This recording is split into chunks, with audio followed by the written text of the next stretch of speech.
To begin with, we have this concept of the people from other planets as little green men. Are they green from what you know? Are they all the same? Unfortunately, they're not so benevolent. A fucking alien. What's good? Welcome Area 51 here with your host Jimmy. Another day in the jungle. Give us a like, subscribe, and also become part of our community here in goldenoutboxing.com for more news and stories. All right, so let's get to this video. So I was watching some footage of Naoya. Somebody sent me and to try to show me that he is a special fighter. And once again, he looks good against weak opposition. I mean, he looks good against Paul Butler. He might look good against a Payano. He might look good against all those fighters, but one thing is to fight opposition that is not really elite, and another thing is to fight an American fighter. And you're going to figure out real quick in this fight how this is going to turn out, and it's not going to turn out for your good if you're a Naoya fan. The style of Fulton is totally opposite of that of Naoya.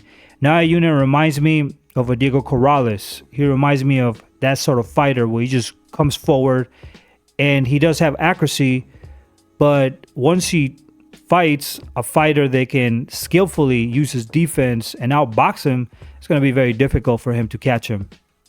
We saw that with other fighters as well. For example, Manny Pacquiao, even though to me he was a better counterpuncher and a proven counterpuncher, because he fought better opposition than Naoya, he still had a lot of trouble trying to beat Fleming Whitler Jr. And also because Fleming Whitler Jr. was a bigger opponent, right? Now, using the jab, Floyd was able to keep Manny Pacquiao at bay. And Manny Pacquiao, like I said, he had really good legs, but, he got older and obviously his legs went down. But for a long time, his legs were part of his success in boxing. It just didn't work with Fleming Whitler Jr. Naoya, in my opinion, is going to suffer a lot in this fight because most of his opposition have been pressure fighters, brawlers, fighters that like to come forward, fighters who are constantly trying to knock him out. And some of those fighters, when they get countered, they don't want to fight him because they know that his power is an equalizer to them, right? It can equalize the whole fight. But that's not how Fulton is going to fight him. No, sir. And one of the reasons Figueroa had success in some parts of the fight with Fulton was because Figueroa has long reach. Figueroa has monkey reach, and he's taller than Naoya. So that reach advantage actually helped him against Luis Neri as well. And the style of fight that Figueroa used, actually, I believe that style of fight would be Naoya as well. Because Naoya has never fought a fighter like him who reminds me a lot of Marquise Taylor. Very similar fighter. Reminds me of Omar Figueroa's brother. But I don't think that Naoya would beat Brandon Figueroa. I just don't think so. But Fulton was able to beat Figueroa in his own style. And Naoya is going to have a reach disadvantage. He's going to have to step really quick in order to counter Fulton. But Fulton is the type of fighter that when he throws a combination, and Fulton doesn't always throw the same combination, he's very unpredictable. If you look at Fulton fights, not only can he change the rhythm of the fight, he can move in different angles, but he can also become very unpredictable with the punches he can throw. He can throw an uppercut, without using the jab. He can just use the jab, double combinations with one hand, move in a different angle. It's going to be very difficult for Inoue to, beat Fulton. And I don't understand why people are so hyped up with this guy. I don't see anything special. Like I said, he's very flat-footed. He does have power, but it's only against weaker opposition. All the fighters that had some sort of pedigree really were either out of their prime or just not really well known. And if he would have fought different opposition, I would have given a different intake on this, right? I would have thought of differently, because for example, Nonito Nonair, the fighter that he fought Rigondeaux, right? In Rigondeaux, Nonito Nonair actually has a similar style to Naoya, at least when he was younger. And Rigondeaux gave him a beating, right? That's why a lot of fighters were trying to avoid Guillermo Rigondeaux back in, including Leo Santa Cruz and Abner Mares and other fighters. They were just not trying to fight him. But Inoue, he's not winning this fight. He's just not winning. You have to be delusional to make this guy favorite for the fight. And I'm gonna tell you one thing. It's all the fans. First I was just posted a video of my opinion on this fight, and I told you straight up that I thought that the level of opposition of Inoue was weak. That's how I think about it. I mean, they're not American fighters. Okay, they're just not American fighters.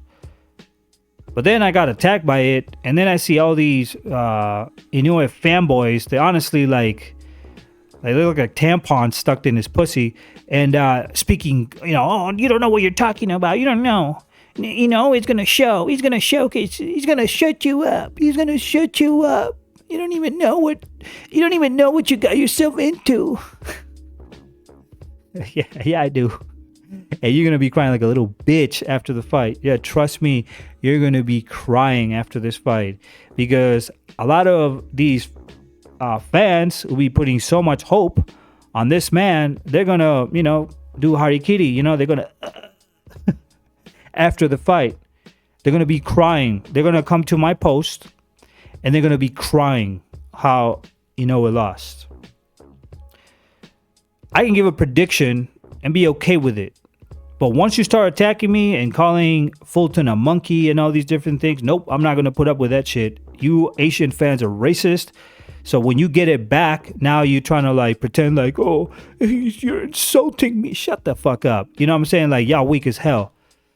And I know that in your countries you are racist. In many of your countries you're racist. Japan is a very racist country. I know that for a fact. Okay? So, in my opinion, I hope Fulton beats the living shit out of him, and it's gonna be the end of this hype job. I've never understood why he was given so much credit. I never understood that. I just never understood. It will be the equal to me as and I love Demetrius Andrade, but he never fought anybody. He's a great fighter. He was avoided, but still he didn't fight anybody. So even if you came with the idea that Naoya Inoue was avoided, he's none. He should not be ranked pound for pound. He should not be ranked for pound for pound. And Demetrius Andrade has way more skill than Naoya Inoue. Naoya Inoue don't got that skill set. And I don't know who he's been sparring with. I saw a couple of fighters there. I think he was some sort of Mexican fighter and some Japanese fighter. That ain't gonna do anything for him. That dude is doomed. He's doomed. And we're gonna be coming here, and trust me, I'm gonna make this live, and I'm so confident that Fulton's gonna win that it's hilarious the type of excuses you're gonna. But you're gonna see the same excuses that people gave Manny Pacquiao when he lost with Floyd. The same excuses that I've seen many times with different fighters. The same excuses. It's going to be exactly the same. The same as Romain Villa. Romain Villa, beat Rashidi Ellis. But they were saying that he was going to destroy Giannis. Nope, there's levels to this. There's levels to this. And Romain Villa has, he's unpredictable in his style. But once he faced Black American fighters, he beat one. And that was it could have really gone with Rashidi Ellis, to be honest. It wasn't like a shutdown or anything. It was in the last parts of the round. And then when he fought Giannis, that was the end of it. And that's exactly what's going to happen with this hype job. So I can't wait. And the funniest part about this fight is not that Naoya Inoue loses or not. I don't really care about that. It's the reaction of his fans. I will be making videos all week. Oh man, I'm going to be torturing you guys. It's going to be so much fun. Y'all better really pray. Y'all better really pray to your, to your, what you call it, your monster god, that he wins, because otherwise I'm going to cremate you here. And, it's going to be massive suicide, which I know that, it's common in some parts of the world. Peace out. Give us a like, subscribe, and also become part of our community here in goldenboxing.com for more news and stories. See you in the next video, and deuces.